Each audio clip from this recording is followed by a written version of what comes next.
una reflexión sobre uno de los grandes maestros de la filosofía peruana, un señor, ¿no? A cabalidad, cuya propia vida es un ejemplo, un modelo de aquel que se ha consagrado al ejercicio filosófico con pasión, con profundidad, con afecto, con respeto, también con polémica, con cuestionamientos a aquellas formas de pensar autoritarias, ¿no? Un maestro universitario, un activista, un organizador, un gestor de la filosofía peruana.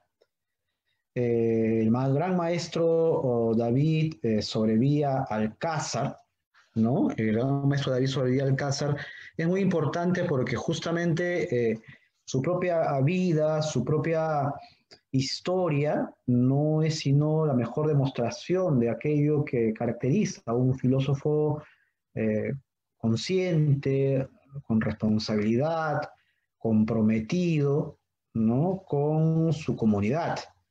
David Sobrevía, que fue profesor universitario, fue profesor mío, tiene o tuvo algunas características que son inolvidables. Entonces voy a contar algunas de esas características como maestro, su preocupación en algunos ámbitos también del conocimiento y su aporte que ha tenido a bien el heredarnos a todos aquellos que de alguna manera seguimos su estela.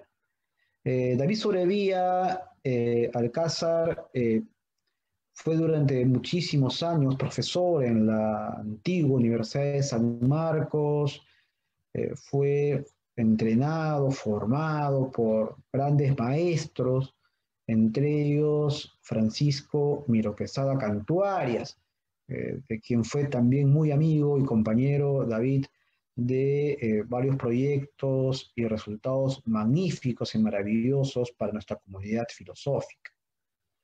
En la universidad, David Sobrevía tuvo, o más bien, una preocupación por hacer que la filosofía tenga todo el rigor requerido, ¿no? Para un estudiante que no debería olvidar que dedicarse a la filosofía requiere de todos los protocolos y las condiciones de calidad académica, de exigencia, de rigor, de disciplina, de conciencia de la responsabilidad que estás asumiendo como estudiante de filosofía, y para ello tiene que cumplirse eh, eh, sin dudar, ¿no?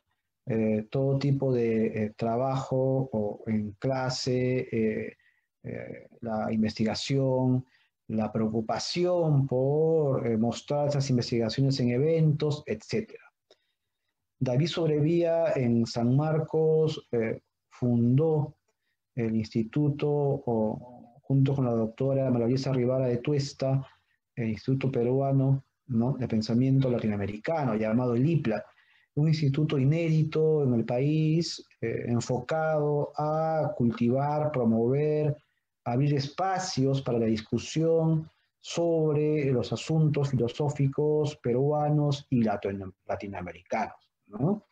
Era un activo participante del instituto, y además comprometido con modernizar también la formación. Su magisterio lo llevó por muchos años a construir, ¿no?, y ayudar a diseñar las mallas curriculares y tener una posición abierta a diversas corrientes, pero no olvidando de manera sólida la formación en los asuntos peruanos y latinoamericanos. En mi caso particular, David Sobrevía me enseñó los cursos sobre Aristóteles, sobre Platón, y por supuesto aplicando sus exigencias a todos aquellos que formamos parte de su alumnado, ¿no? Él siempre de manera responsable, de manera acuciosa, minucioso para la revisión, implacable para que tu formación sea de la mejor, siempre ha estado preocupado porque sus estudiantes tengan justamente aquello que les corresponde en una universidad pública, tener un excelente profesor y tener una calidad, ¿no?, grandiosa en la enseñanza universitaria.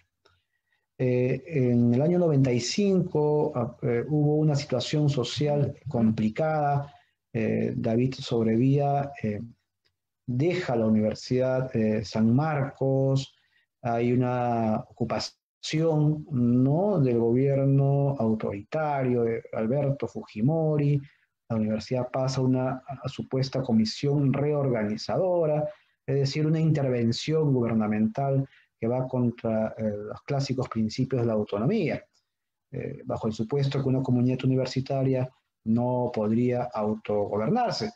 Esta intervención llevó a que David correctamente protestara, no cuestionara la intervención de manera pública y, como corresponde a su vida correcta, respetuosa de los valores democráticos, David Sobrevía lo que hizo fue dejar la institución de manera formal. Sin embargo, nunca llegó a desvincularse porque siempre estuvo trabajando con la universidad pública.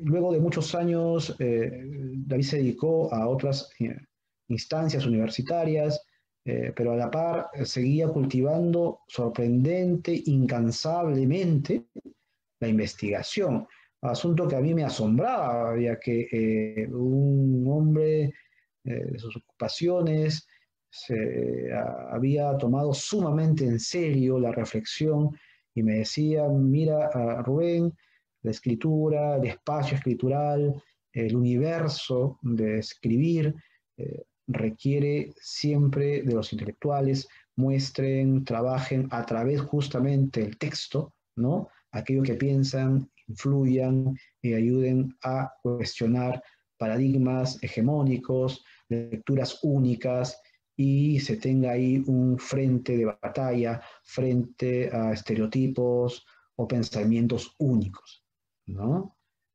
Como recuerdan, hay la tentación autoritaria, existe esas claves, ¿no?, que intentan hegemonizar un solo tipo de criterio, estandarizar el pensamiento, asumir como si fuera una forma de pensar un tipo de ideología, ¿no?, y sobre eso instauran prácticas que suelen ser violentas o van fundamentalmente contra todo tipo de principio de convivencia.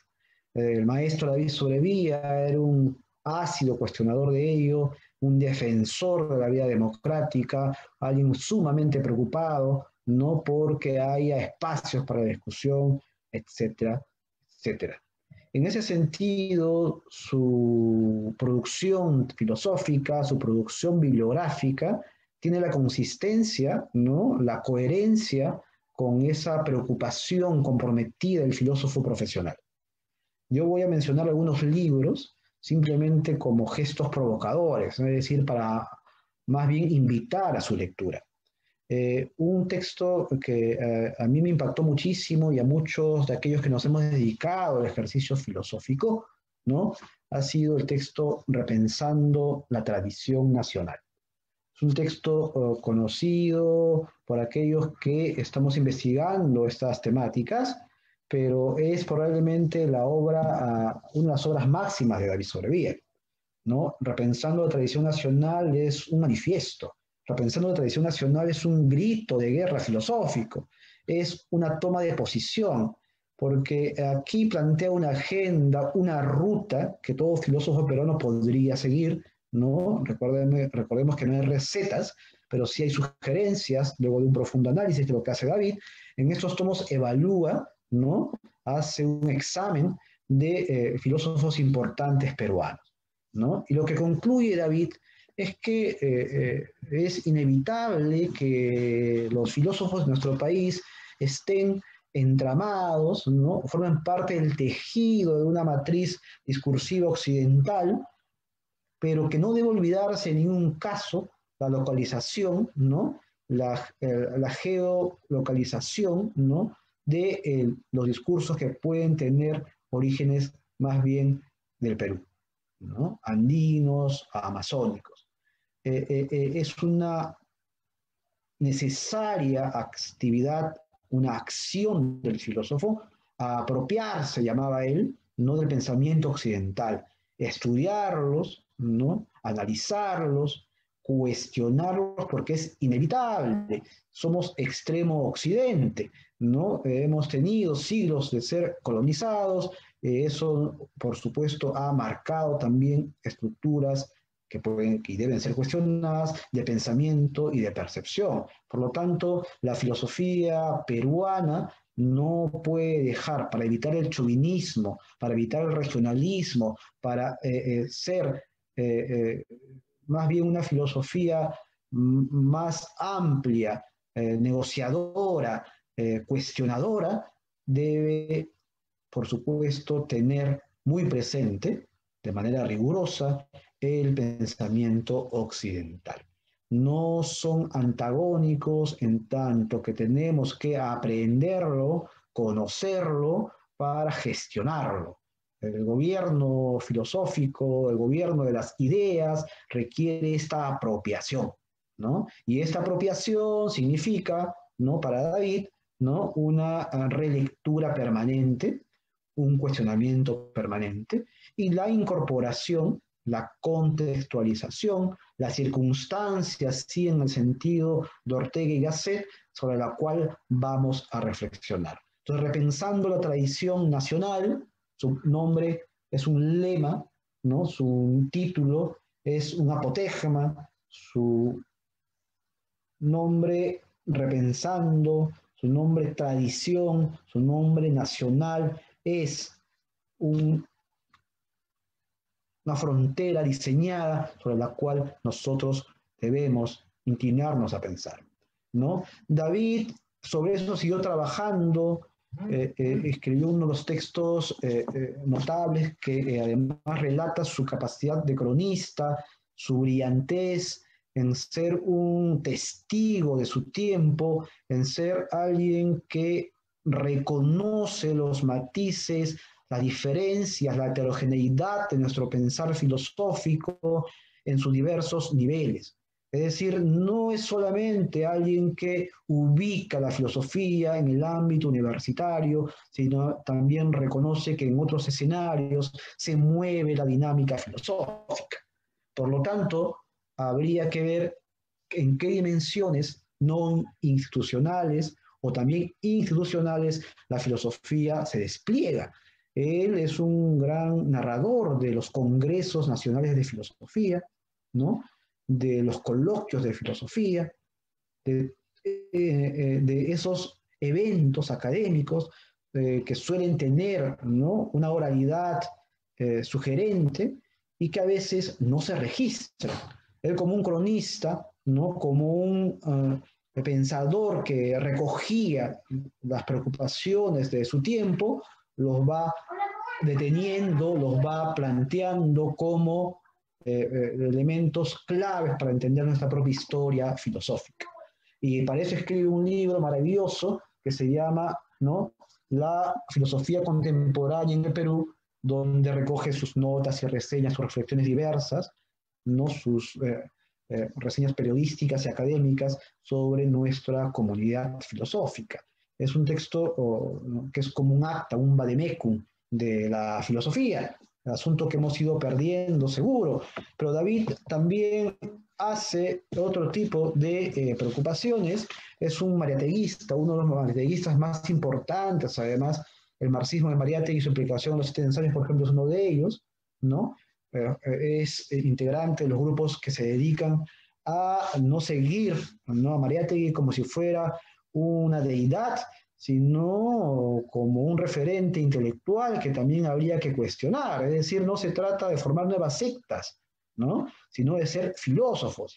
No se trata de hacer caminos, ¿no? Que están más cercanos a la fe o la religión, ¿no?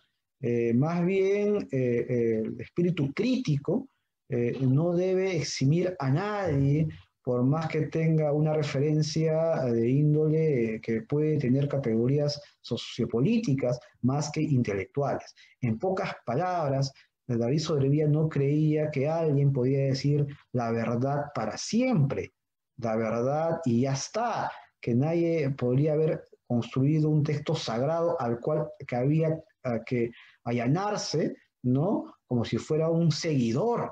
No se trataba de eso. Lo que ha mostrado David siempre de manera permanente es el cuestionamiento, la crítica, ¿no? Y más a los ídolos de barro seguro que abundan, ¿no? Pero también a nuestros propios héroes, a nuestras propias referencias intelectuales. No somos imitadores de ellos, sino estaríamos cercanos más bien a grupos religiosos, ¿no? David era un defensor, ¿no? Permanente del espíritu ineluctable, inevitable, imperativo, crítico, que no, del filósofo que no debe ceder ante un pensamiento hegemónico, único, que esté preocupado más bien en formar grupúsculos, sectas, interpretaciones únicas, ¿no? Antes que profundidades cuestionadoras. El maestro nos dio ahí una clarísima señal de que lo filosófico, aquellos que están trabajando el asunto filosófico de manera profesional y permanente, tienen que estar siempre siendo críticos, ¿no? Sobre eso también David, a propósito del reconocimiento de nuestros grandes héroes culturales como César Vallejo, es un gran vallejista.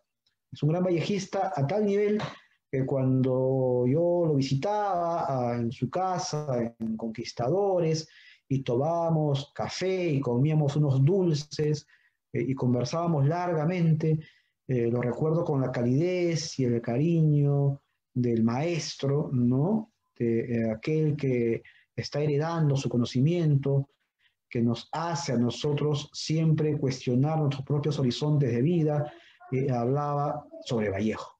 Vallejo, este poeta de Santiago de Chuco, que tuvo con Trilce un giro radical, ¿no? A la poesía en castellano, ¿no? David sabía poemas de memoria de Vallejo, ¿no? Es más, lo había estudiado a tal nivel que era del grupo o a nivel mundial más importante de vallejistas.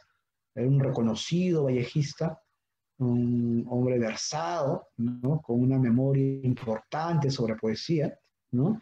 Y que daba prácticamente lecciones sobre de cómo leer a Vallejo. Sabemos que Vallejo ya en sí mismo origina una serie de complejidades, de claves de acercamiento, aproximación a su poética, que por supuesto para aquellos que no tenemos un entrenamiento muy agudo en la filosofía, pues, en la poesía, puede espantar, ¿no? Eh, Recordemos que la poesía no es del tipo modernista que a veces estamos acostumbrados o del tipo romántico, ¿no?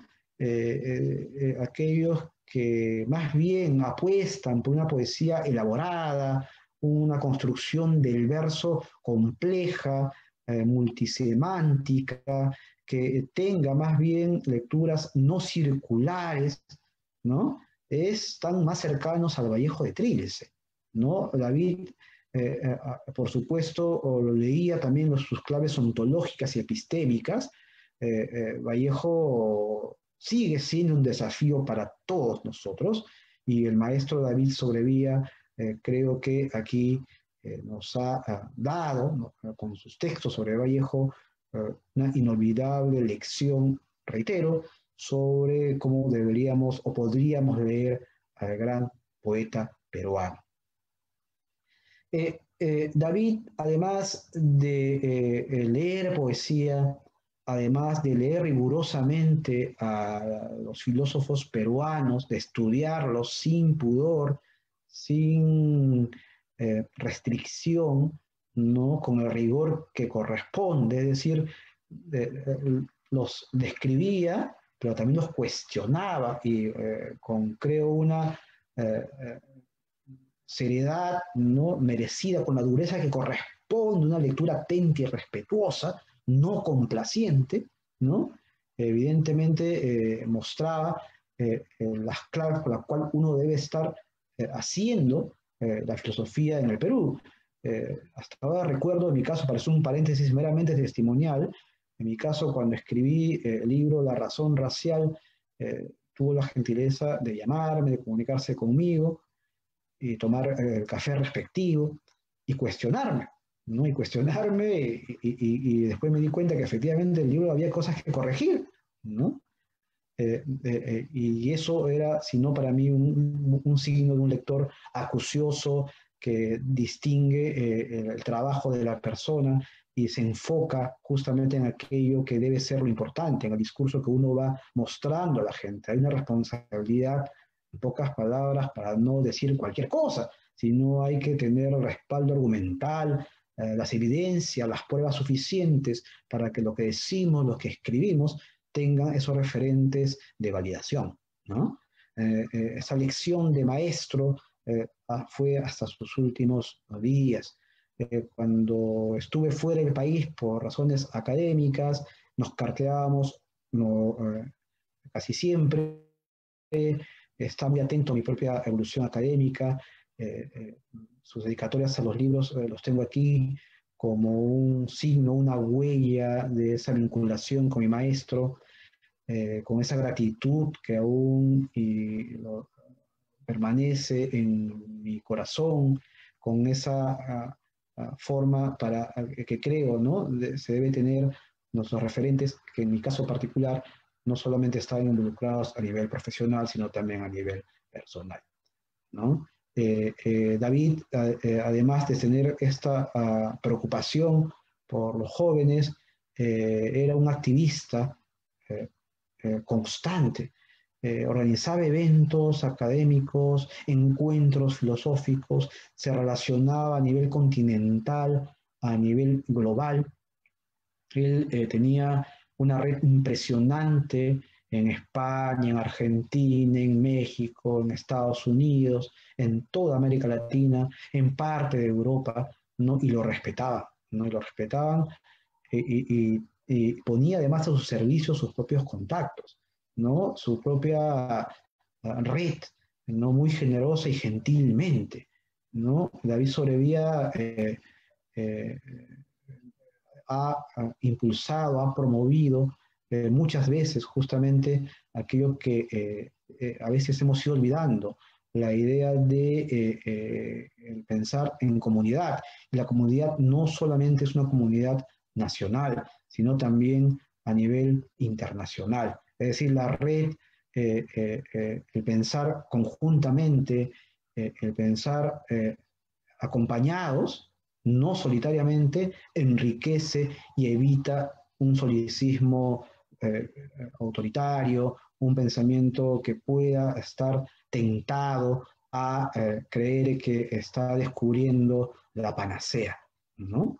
Nos enseñó la humildad de la reflexión y el rigor a la vez, ¿no? La no complacencia, ¿no? Y la discusión, un sanmarquino hasta lo último, ¿no? Un sanmarquino amante de la institución pública, un gran referente en sus batallas en ese momento, con lo que era una forma de enseñar filosofía distinta que como era la Universidad Católica del Perú. David ha sido presente en diversas batallas, ¿no? Hay testimonios de eso en sus textos, ¿no? David, además, un difusor de la filosofía a nivel nacional, participaba en la mayoría de congresos y eventos hechos en el país, ¿no? Los difundía, los presentaba, los vinculaba, ¿no? Es decir, gestionaba el conocimiento, ayudaba, ¿no? A que nuestra comunidad sea más integrada, pero sin complacencia, ¿no? Con esa belleza del rigor, con ese con esa maestría que da siempre la responsabilidad de aquellos que nos dedicamos o intentamos dedicarnos profesionalmente a la filosofía. Es por eso que este domingo, 11 de octubre del 2020, yo lo recuerdo, este domingo a la caída de la noche, cuando la luz se oculta, cuando aparecen los destellos nocturnos y la magia que tiene también la nocturnidad aparece. Recuerdo a mi maestro, recuerdo a uno de los filósofos más importantes de nuestro país y cuyo trabajo esperamos seguir difundiendo y esperamos, sin dudarlo, ¿no? mantener vivo y mantener permanentemente en las nuevas generaciones. Yo les agradezco mucho a aquellos que me están viendo, que me están escuchando. No quiero hablar más porque me encebollo. Así es que les invito a conocer a David Sobrevilla, aquellos que no lo conocen, y aquellos que lo conocen, que lo recuerden con lo que él nos ha mostrado y lo mucho todavía que hay que descubrir con él. Muchísimas gracias.